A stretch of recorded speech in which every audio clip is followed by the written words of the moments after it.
Basically এই ভিডিওটা করার আমার কোনো ইচ্ছা ছিল না, বাট ভিডিওটার প্রমোশনটা দেখে মনে হলো যে কথা বলা দরকার। তো ধূমকেতু নিয়ে সবার বেশি এক্সাইটমেন্ট, কিন্তু গল্পটার থেকেও বেশি এক্সাইটমেন্ট কিন্তু একমাত্র আজকের জেনারেশন যদি আমাদের হয়ে থাকে, সেটা মাত্র দেব এবং শুভশ্রী একসাথে আসছে বলে।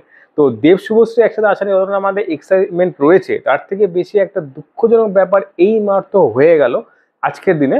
মানে যারা যারা দেখছো হয়তো কালকে বা পরশু, যাই হোক, যেদিনকে একটা ভিডিও রিলিজ করেছে দেবদা তার নিজস্ব পেজ থেকে বা প্রোফাইল থেকে, সেটা হলো যে দেব অ্যান্ড শুভশ্রী আলাদা আলাদাভাবে কথা বলছে ধূমকেতুর ব্যাপারে। তো সেটা যারা জানে তারা জানে, যারা জানে না তারা বুঝতে ভাবছে যে একসাথে করেছে, বাট সেটা নয়।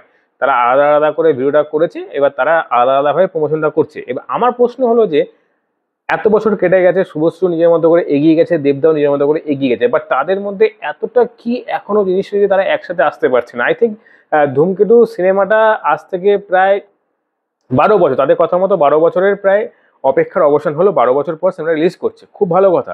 এবার আজকের দিনে দাঁড়িয়ে 12 বছর মানে 2013 সাল, মানে আজ থেকে 12 বছর মানে 2013 সাল, সেই সময়ের মুভমেন্ট আজকের মুভমেন্ট অনেকটা ডিফারেন্ট হয়ে গেছে। আমাদের কাছে দেব অ্যান্ড শুভশ্রী একসাথে আসা মানে নস্টালজিয়া ব্যাপার, সেটা মানে বুঝতে হবে। এবার এই নস্টালজিয়া ব্যাপারটাকে ধরে রাখতে গেলে কিন্তু তাদেরকেই বাই ওই ভিডিও মার্চ করে প্রমোশনটা করলে হবে না। আই থিঙ্ক তারা যদি একসাথে আসে তাহলে দর্শকের মধ্যে সেই কিউরিয়াসিটি ব্যাপারটা আরো বেশি জাগবে। এবার এবার এইভাবে যদি তারা প্রমোশনটা শুরু করে, আই থিঙ্ক দর্শকের মনে কোনো না কোনোভাবে একটা সময় আসবে সিনেমা রিলিজ হওয়ার আগে যে কিছুটা ব্যাপার রয়েছে বা কিছুটা ব্যাপার। কারণ একটা জিনিস খেয়াল করে দেখবেন যে যখন ওই আমাদের শাহিদ কাপুর আর করিনা কাপুর যখন যে ব্রেকআপ হলো, তারপর যখন তারা একসাথে সিনেমা করলো, বা সেই সিনেমার প্রতি কিন্তু একটা আলাদা টেন্ডেন্সি ছিল, তারা একসাথে সেই প্রমোশন এসেছিল। তো যতই লাভ লাইফ একটা থাকুক না কেন, মানুষের মধ্যে, আমাদের মধ্যে, দর্শকের মধ্যে কিন্তু একটা নস্টালজিয়া ব্যাপার থেকে যাবে। সেটাকে আরো ভালোভাবে জাঁকড়িয়ে ধরতে গেলে তাদের দুজনকে একসাথে আসতে হবে, সবার সামনে যেভাবে নর্মাল সিনেমা প্রমোশন হয় সেইভাবে প্রমোশন করতে হবে। তাহলে কিন্তু সিনেমাটা আই থিঙ্ক যদি ভালো না হয় তবু দর্শকরা দেখতে যাবে শুধুমাত্র এই ইমোশনটার জন্য যে দেব অ্যান্ড শুভশ্রীকে একসাথে আমরা দেখেছি বা পর্দায় দেখবো। এবার আমি জানি না এটা কার, হয়তো আমি আমি এইটুকু যেটুকু আমি দেবদাকে বিশ্বাস করি, দেবদা প্রমোশনাল ব্যাপারটা কাজের থেকে বেশি ভালোভাবে জানে, যে আবেগ আর কাজ দুটোকে কিভাবে আলাদা রাখতে হয়। বাট আমার যতদূর মনে হচ্ছে, এটা নাও হতে পারে, এটা জাস্ট আমরা গেস করছি, যে শুভশ্রী একটুখানি নকরা হতে পারে যে না, আমি দেবদের সঙ্গে কোনো প্রমোশনে যাব না। তাই জন্যই হয়তো বাধ্য হয়েই হয়তো দেবদা এই পথটা বেছে নিচ্ছে। বাট আই থিঙ্ক এবার অনেকদিন হলো, কে কাকে দেখে গলে যাবে সেটা বড় কথা নয়।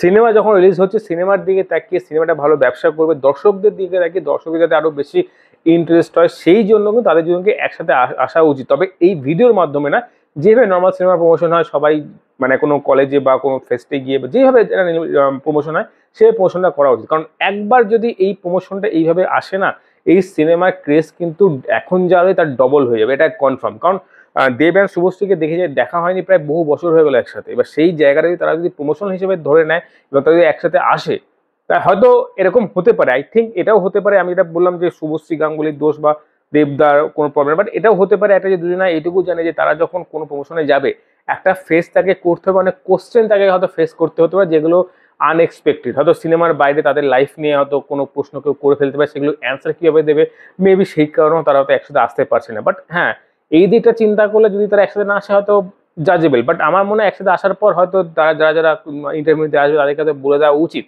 যে এই পার্সোনাল ম্যাটারগুলোকে বাইরে রেখে নর্মাল যেভাবে হয় সেইভাবে যেন কোশ্চেন করে। তো এটা করলে আই থিঙ্ক মোদ্দা কথা এটাই বলতে চাইছি যে তারা যদি এই যে ভিডিওর মাধ্যমে প্রমোশনটা না করে, তারা যদি একসাথে সামনাসামনি এসে একটা নতুন সিনেমা যেভাবে রিলিজ হয় এখনকার দিনে, আজকের দিনে দাঁড়িয়ে যেভাবে রিলিজ করা হয়, যেভাবে প্রমোশন করা হয়, সে প্রমোশন করলে মনে হয় বেশি বেটার হয়। এটা কিন্তু খুব ভালো ব্যাপার হবে। তো তোমরা এই ব্যাপারে কি মনে করো অবশ্যই কমেন্টে জানাও। আর দেব অ্যান্ড শুভশ্রী, ইয়েস, মানে ব্যাপারটা 12 বছর আগের সিনেমা, সেই সময় আমরা দেবদাকে তো পছন্দ করতাম না তার অভিনয় দেখে, যাই হোক। বাট এখন সেই দেবদা এখন কাঁপাচ্ছে, মানে এটাকেও ভাবতে পারবে আজকে 13 বছর আগে এই দেবদাই আজকে রাজ করবে বাংলা সিনেমায়, এটা মানে আমি সেরকম কোনোদিন ভাবতে পারিনি, কোনোদিন ভাবতে পারিনি। বাট সে দেবদা করে দেখিয়েছে, একা হাতে নিজে লড়ে যাচ্ছে, এটা হ্যাটস অফ। তো বাকি তোমাদের এই বিষয়ে কি মতামত অবশ্যই কমেন্ট। তো বন্ধুরা আজ এই পর্যন্ত, দেখা পরে ভিডিওতে, টাটা, বাই বাই।